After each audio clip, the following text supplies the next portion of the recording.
that are sort of next to each other row-wise have a guaranteed spatial relationship. And I just have a little piece of code here. So what I do is I should have actually included comments for each of these, because I think it would have made that a lot more simple. But what I do is I create a list of the indices in order. So the list of, the row index. So it would be 0, 1, 2, 3, 4 until the number of samples that I have. And then I just shuffle that list, and then I resort each of my matrices, my X and my Y, just using that shuffled index list. And before I forget, actually, I should have mentioned this earlier. It's really important, at least in my opinion, and other people have disagreed with me, but it's really important to just normalize your X data. I don't ever normalize my Y data. And the reason for that is that, let me actually take a step back here. So if we look at this example, here I have my normalized data. You see on the x-axis, instead of varying between negative and positive 10, my normalized data varies from negative 0.3 to positive 0.3. But on my non-normalized and my normalized data, the y values still vary between 0 and 120. So what that means is that if I create a mapping between my normalized x values and my y values, I'm always going to predict the correct y values, right? Does that make sense to you guys? So what I'm saying is that while I've transformed my x data, I'm still going to be able to predict the value that would be associated with the unnormalized data. But I'm just feeding in information to the computer that is simpler for the computer to work with, and that is better for the computer to work with.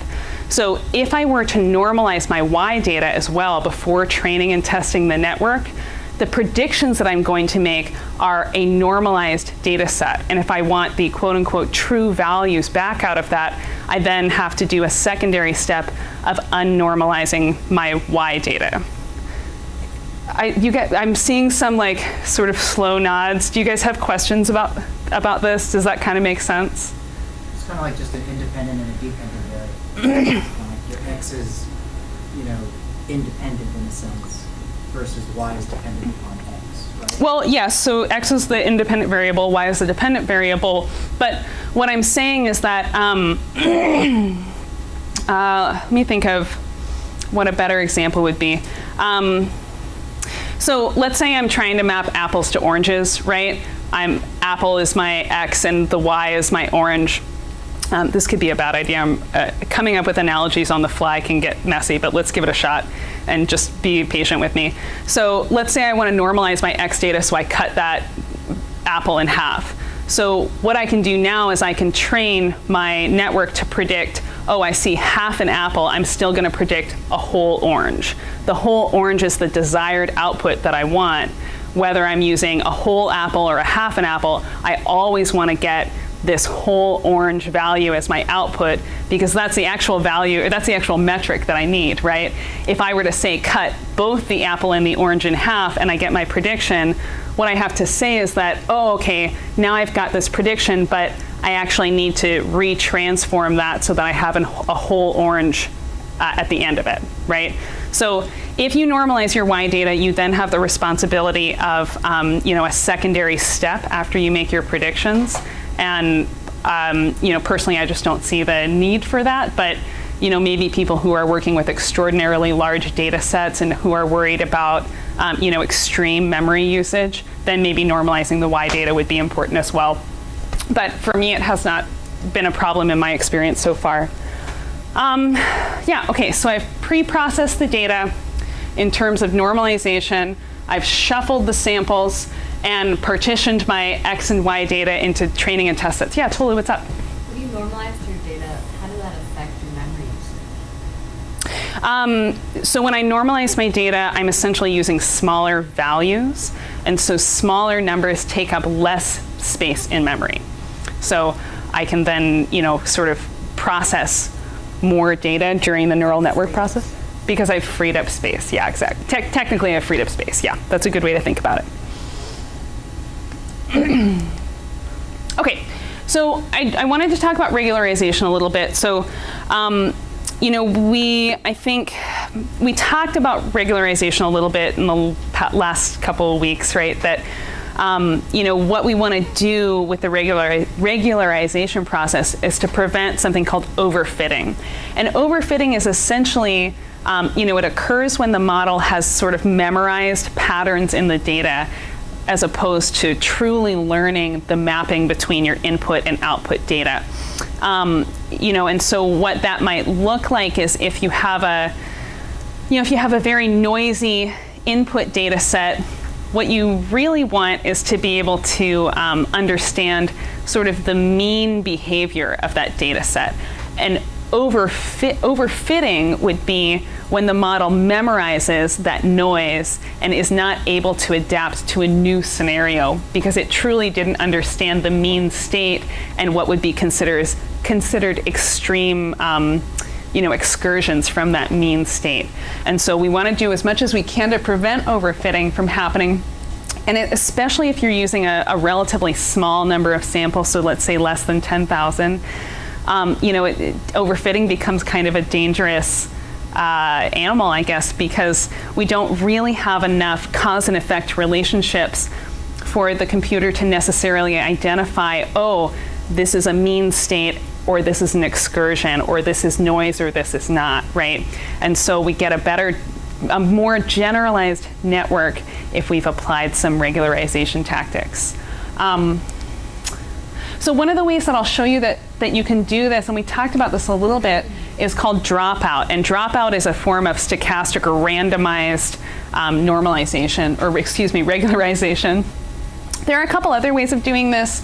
You can do a weight-based type of regularization where you include a term in your loss function that would penalize very large weights. So I don't know if you guys remember, do you remember last week when we talked about that alpha parameter, what I called the learning rate a little bit? So you can also apply, so when you apply the learning rate, you do that after you've done back propagation and you're making your updates to your weights and biases before running through the next training epoch. But you can also use that same type of an idea when you're doing your loss calculation at the end of forward propagation. So remember, we do forward propagation through the network, calculate the loss, and then calculate the gradients of the loss function with respects to weights and biases during back propagation, and then make updates to weights and biases and start the whole process over again, right? One epoch it's like swimming a lap in a swimming pool. Forward and back propagation is one epoch.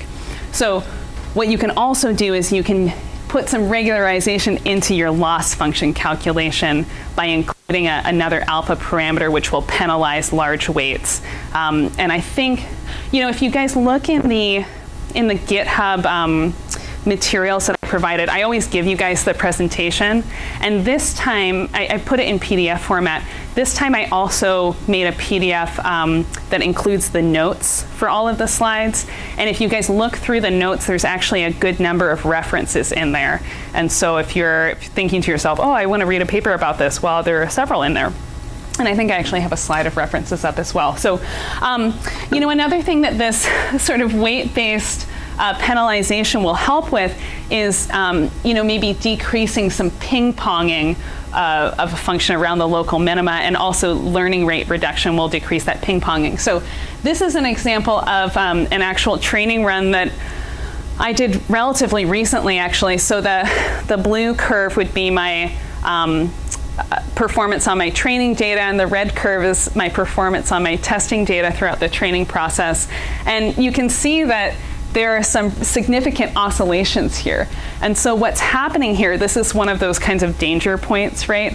Whenever you're looking at you're evaluating your neural network performance and you see this type of, high amplitude oscillation, what that's kind of telling you is that, you have some, weights and biases that are sort of ping-ponging around local or global minima, right? That you need to adjust the magnitude of those weight and bias individual vectors within your matrices, and also the learning rate which is applied to that adjustment. Does that kind of make sense to you guys? You want to make, basically what that's doing when you're penalizing large weights and adjusting the learning rate is that you're decreasing your step size as you proceed along gradient descent.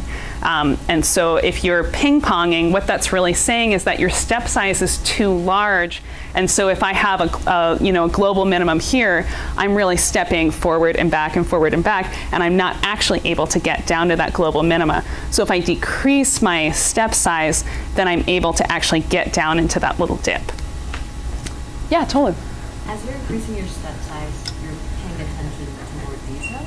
So I'm actually, so the question was what's happening with the step size in relation to the amount of detail I'm paying attention to. So when I'm decreasing the step size, what I'm doing is I'm able to I'll show you some pictures actually, but when I'm decreasing that step size, I'm able to perform gradient descent to reach the global minimum. Hopefully the global minimum, hopefully we don't get caught in a local minimum, right? I think I keep saying minimum when I should say minima, right? But I think we all know what I'm going for here. So here's actually just a little cartoon of what dropout looks like. So dropout, as I said, is a form of stochastic regularization. And so what we do is we tell the computer, okay, so I want you to randomly drop out or forget about a certain percentage of nodes for every training run. And so what's going to happen is that we have this established network architecture here, and when I include dropout, I'm just saying, well, forget about these nodes randomly for this epoch. And then for the next epoch I go through, it'll be the same percentage of nodes that I've dropped out, but a different sort of pattern, right? So it'll be a different stochastic pattern, or a randomly chosen set of nodes that we're going to ignore. And what that does is hopefully we're going to prevent the network from becoming overly reliant on specific pathways through the network. Okay.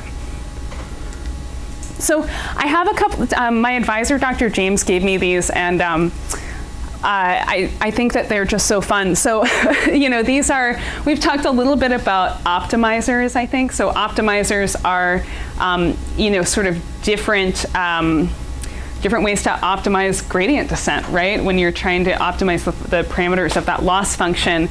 And, there are a bunch of papers on these individual methods. SGD is stochastic gradient descent. I think in the example that I have up for you guys, we're using the Adagrad optimizer. It's maybe a little bit excessive, but these are kind of cool visualizations because you can sort of get an idea of how these different types of optimizers will move through different sticking points. So this is an example of what's called a saddle point, right? Where it really could, from one perspective, be viewed as a local minimum, or from another perspective, be viewed as a local optimum. And both of those are somewhat problematic because the saddle point obviously encompasses neither of those, and certainly not the global minima that we really want to look for. And so what you're seeing here are these different optimizers sort of trying to figure out how to get the gradient descent algorithm to move towards that global minimum. And some of these, especially like the Adagrad or RMS prop, include sort of learning rate reduction strategies as well, which help to improve that gradient optimization. And I think I have a couple more of these. So, these are just different scenarios that are kind of interesting to watch these different algorithms. A lot of people talk about SGD or stochastic gradient descent. It's, I believe, and I could be wrong about this, but almost always guaranteed to converge to your global minimum. However, it just takes a long time, right? So if you have a lot of patience or a lot of computing power to be able to wait it out, it's probably a good option for you. A lot of these optimizers are just, sort of variations on SGD to help speed up that process a little bit. And so some of those, like Adagrad, for example, you would call a second order optimizer. And here's another kind of picture of what's going on here. And you can see that SGD algorithm, the little red one here, right, it's going along the right path, but it's just taking a really long time. I think in this example, the quickest would be Adagrad and RMS prop followed by NAG. I actually don't know what NAG stands for. I'm going to have to ask about that. So anyway, those are kind of cool ones. Does anybody have questions about optimizers? Okay, awesome. Yeah. So do the optimizers do things like weight-based or dropout for you? No, that's a great question. So in terms of dropout, that's something that you add into the code yourself, and I'll show you how to do that. And then I don't have an example of applying weight-based regular. You know, some of these, I wouldn't say I'm an expert on these algorithms, so I could be wrong in saying that they don't include some type of weight-based regularization. I do know that in Keras, you can, and I'm actually experimenting with this right now in my own project, but you can also include, you know, an array of weights that you want to apply to particular samples in your loss function. So, for example, if you as an individual investigator know, oh, you know, these samples from these wells have a significantly larger amount of importance as opposed to these other samples or whatever, you can pass in an array of what you believe to be appropriate weights so that each of those samples are considered the way that you as an investigator know that they need to be, as opposed to you know, the algorithm having to sort of like wing it and figure it out. Okay. Does that kind of make sense? Mm-hmm. Yeah, cool. You can think of it as Yeah. like surveying the model space, right? Mm-hmm. So from a parameter tuning, it's a separate issue. Like if you're just dealing with normal inversion in like geology or geophysics, you've got, you know, 6 parameters, and we're trying to, you know, look at the model space with regards to those 6 parameters to, you know, accurately predict this function in the inverse direction, right? So there are a bunch of different algorithms that you can do to traverse that model space, right? And what it is that you don't want to have to go through every single possible combination of those 6 different variables, because that can be very time consuming as dimensionality goes up. So what you want to be able to do is have an algorithm that allows you to hop around the model space that's minimizing something, at, you know, without having to go through and do it deterministically. Yeah, yeah, and so you can see that with some of these methods, right, that they're sort of not getting it, right? They're not really understanding that model space as quickly as some others because they're sort of messing around with too many parameters, right? Like if it's just monotonic, then no problem. It's always Yeah. going to be going down, or, you know, or always going to be going up. Yeah. But if you start having dips in it, that's where like normal gradient-based methods, like Newtonian methods, don't work. Yeah, and how much geospatial data is monotonically increasing or decrecing, Yeah. right? Like Yeah. that's because we're talking about noise. Even if that's the mean Yeah. state, you know, we're always going to have noise in our data because, you know, because data's real. Yeah, data's real. It's not, you know, made up. So, or hopefully not. But anyway, so, you know, I wanted to show you guys this little piece of code again. It's actually the same piece of code I think I showed you guys in my presentation last week. And I just want to point out the areas in the code where we're really adding in the regularization tactics, right?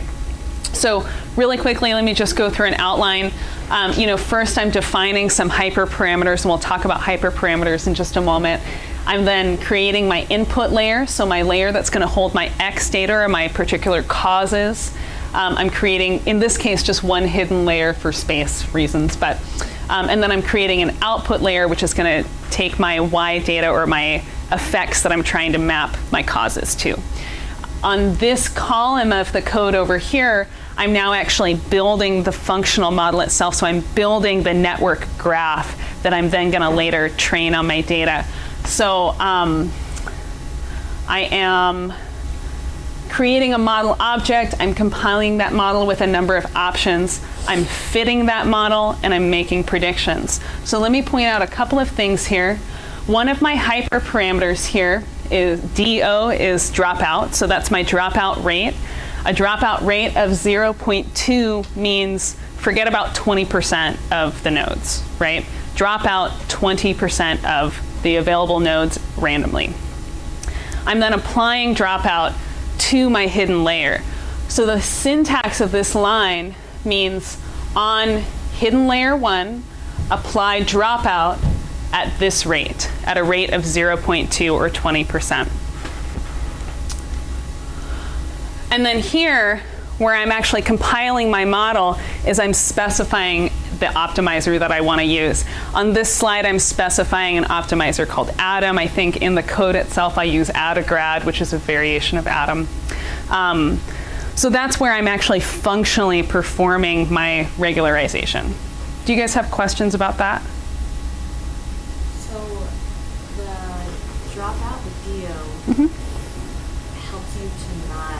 helps the model to not memorize a specific path every time. Exactly, yeah. It helps the model to not choose preferential pathways that it's then going to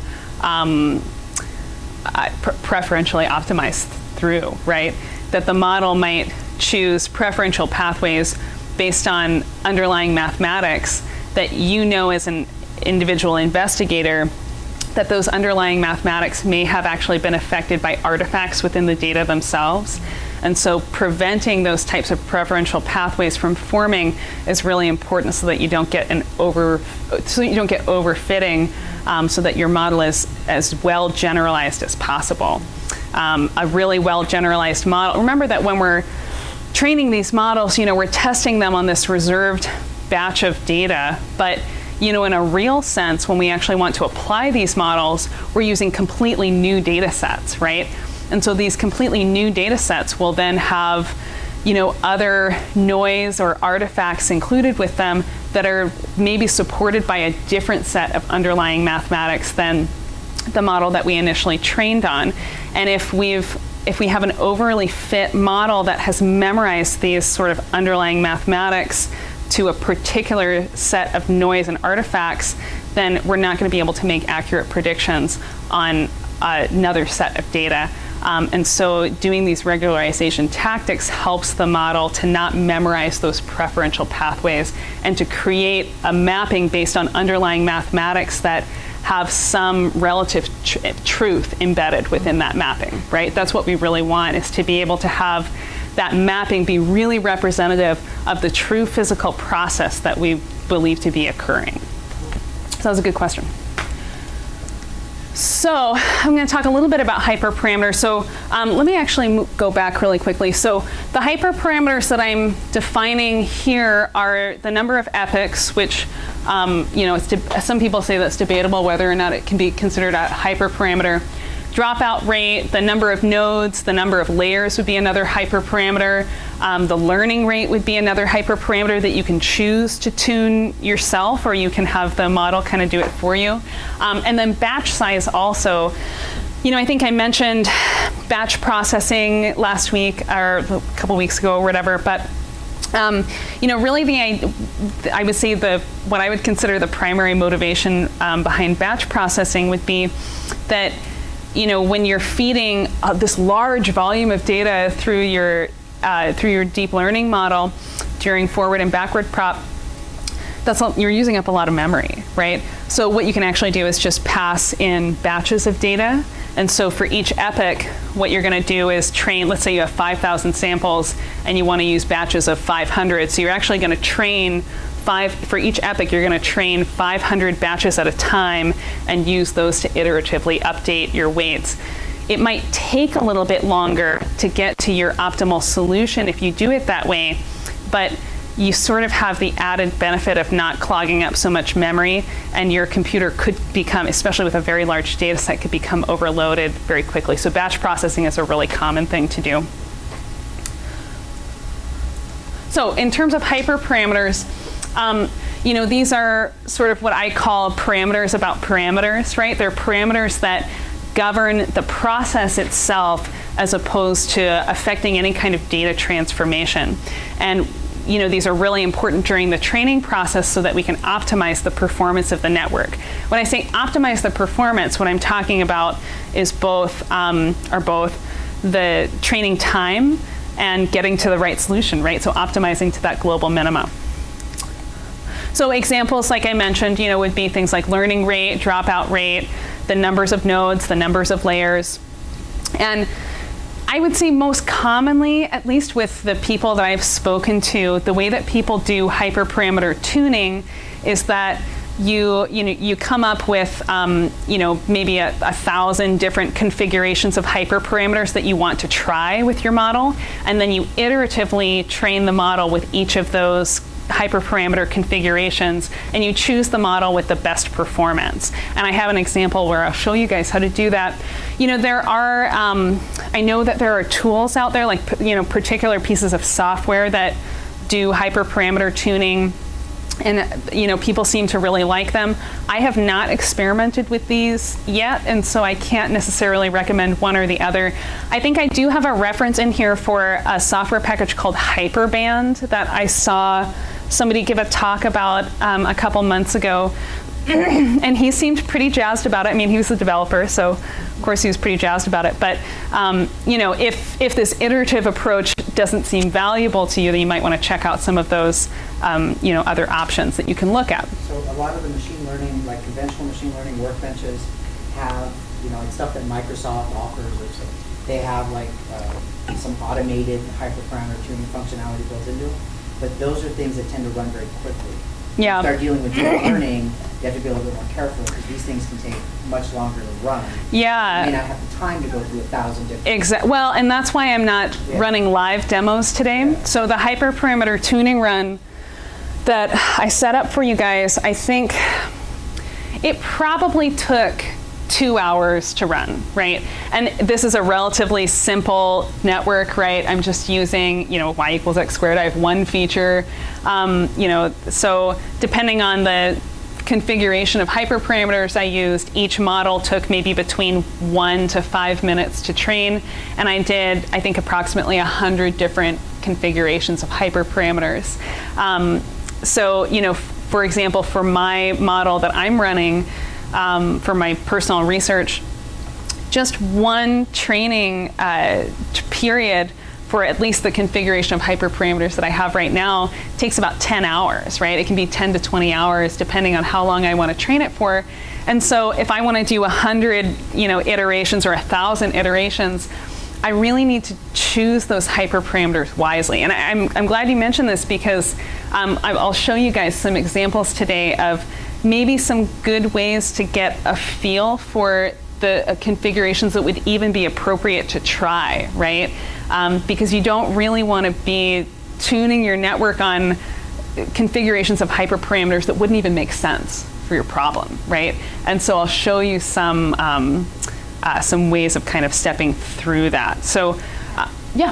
If you're tuning your network on parameters that don't necessarily fit your problem appropriately, is the model learning things that you later need to throw out that you never wanted it to learn? Or does that still inform the model? So I think your question is that if you include features that are not particularly salient with respect to your prediction of interest, does that then create a scenario where you have to throw out predictions later? Is that the question? Yeah. Kind of? So, you know, I think that goes back to the idea of over-parameterization and whether or not it's appropriate for your particular problem.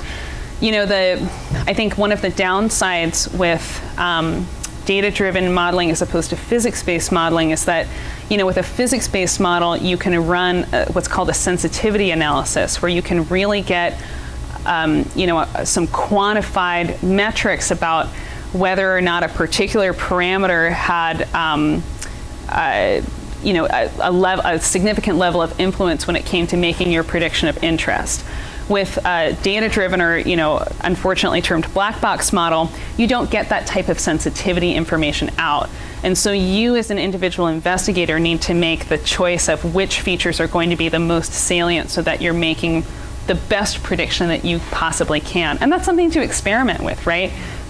If you don't have the, you know, the ability or the, I'm not saying personally in a technical sense, I'm just saying with your data, if you don't have the, I guess, metadata to support those types of decisions, right? That type of expert knowledge decision-making process, then it might be a trial and error approach of which features are going to be the most salient in this case.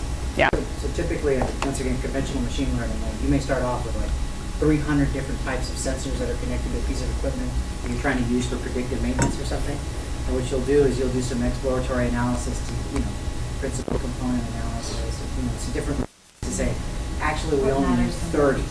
Yeah. right? Mhm. It's the same for this, it's just more complicated and almost, this requires much, in my opinion, more subject matter expertise going in. Yeah. From a deep Yeah. learning perspective to say, these, Poisson's ratio and Young's modulus are associated this way. I don't need those both in there because they're Yeah. being captured. Yeah, well, I mean, I think, when people, here's one of the reasons I really don't like the term black box model, even though I know I've used it probably 20 times today.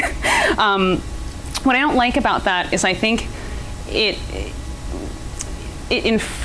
people infer this idea of, oh, I can dump whatever data I want into this bucket, basically, shake it around and pour out perfect predictions. But I think that's sort of irresponsible and somewhat lazy in a way as an investigator to say, let the algorithm do all the work. I, as a scientist, don't need to, include my brain at all. Of course, I think there's a fine line that you can walk there of introducing bias as an investigator into your data. But, like you're saying, if you have two features that you maybe understand to be duplicates of each other, or, perhaps one would be just, your parameter of interest would have no sensitivity to, then maybe it's not important to include that unless you have a sufficient number of samples where you could maybe justify over-parameterizing your feature space. One last thing, I'm sorry, Kathy, there's No. a lot of it. So we talked about those optimization strategies, Kathy was talking about that. You can also use global optimization strategies for your hyperparameter tuning, right? So think of it like you've got 6 different things you can tune with this range, you bin it, and then from there you say, okay, instead of us trying every possible combination deterministically, let's add particle storm optimization or genetic algorithm simulated on top of that for this. Actually, a lot of companies are in business doing that. Yeah. Yeah, totally. Totally. So this is just a list of references that I included within the notes. If you go look at the PDF of this presentation, so you can, look up those if you want, or you can look up associated articles. And I'm going to move into the demo portion now. Unless anybody has, questions or comments they want to make at the moment, but okay. Let's see here. So, this could be a bummer. This could be a real bummer.